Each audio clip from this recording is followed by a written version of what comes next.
Hey folks, welcome back. How are you doing? Have you had joyful bellies? Have you had really, really yummy chilas and all the condiments that went with it?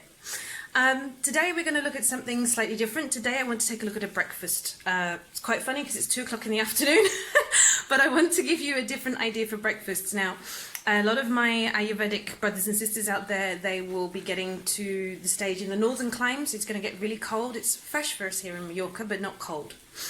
In the northern climes it gets really cold, and in a lot of the Ayurvedic cookbooks I have seen personally, everybody starts eating porridge. Now, somebody who likes porridge but suffers from really strong heartburn, I have an issue with porridge. It never seems to ever be liquidy enough, or if it is, it's too liquidy, and then I don't feel like I'm eating anything. Also, I was raised by an Irish mother.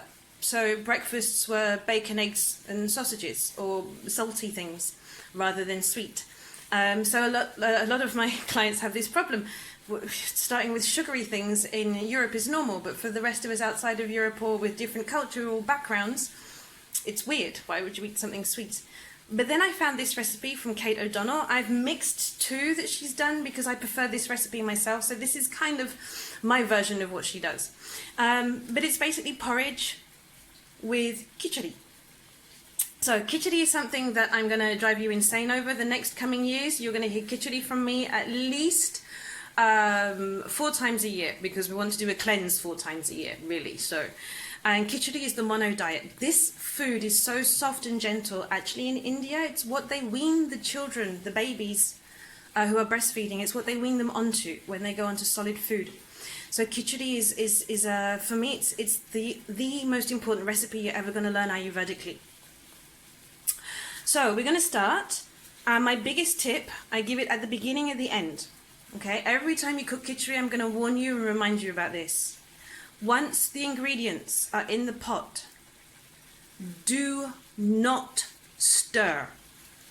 Unless you want to make cement, unless you need glue, something is broken in the house, you have to stick it together, then you can stir it. Otherwise, don't. Please don't do this. It really alters the state, the molecular structure, the breaking down of the starch in the rice. It becomes very sticky, very gloopy, and it's actually not pleasant. When you're eating it, when it's in the mouth, it's not a texture that's nice. It feels a bit slimy. Okay, so we're going to avoid this. So, I'm just going to show you the phone and show you what we have prepared. We've got, down here now, we have half a cup of rice and half a cup of mung dal. The mung has been soaked overnight. We have Kate O'Donnell's sweet spice mix, which again is something that I will put on the Facebook page and on the YouTube page. We have some agave syrup. The recipe asks for maple syrup, but it's a bit too sweet for me. And we have ghee, as well as raisins and pears. So just for now, we're going to stop and start today because this is going to take 15 minutes. Okay, so to begin with, we're going to just put the rice and the dal in the boiling water. Okay? Okay, once that's all in, you're going to set a timer and leave it for 15 to 20 minutes just to cook on the lowest setting.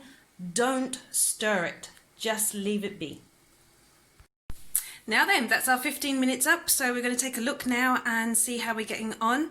That's 15 minutes of the rice and the dal cooking together. I have already added the ghee. You can see the shape on the oil sitting on the top.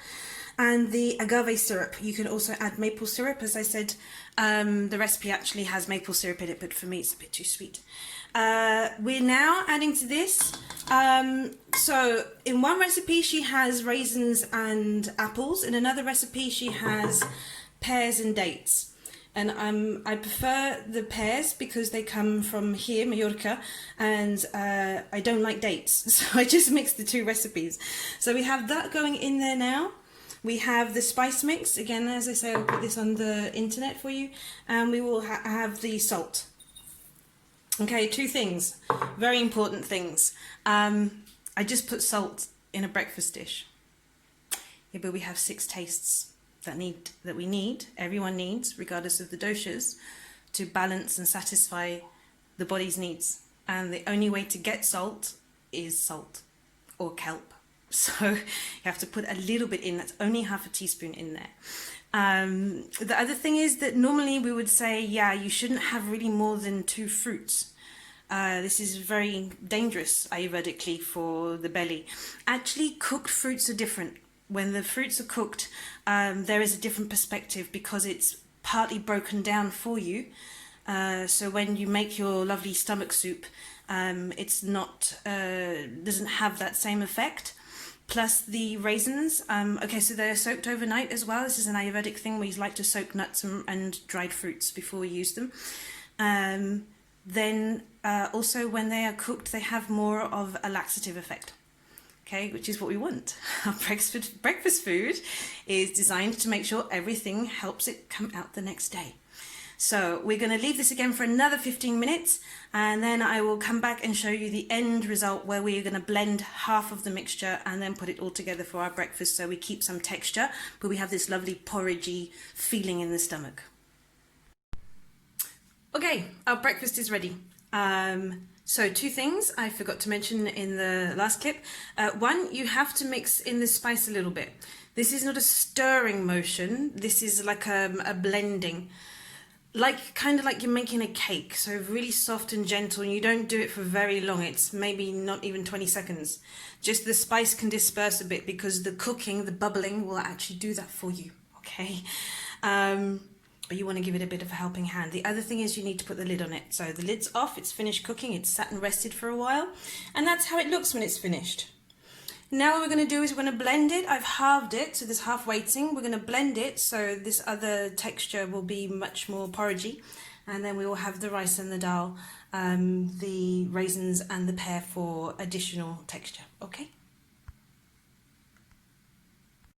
And we're done. We're ready to eat. So the idea would be that you would soak the lentils overnight, and first thing in the morning, as you're getting up doing your cleanse, before you get in the shower, as you're preparing for the day, this will be getting ready on the stove so that when you're ready to eat, you can eat and you know you're good for the day. This is a solid, hearty breakfast, can be enjoyed all year round. It is light enough, but for me, it's a perfect winter breakfast because it fills those needs. It's warming from within, it's nourishing, and oh, it's like a hug. I hope you enjoy it.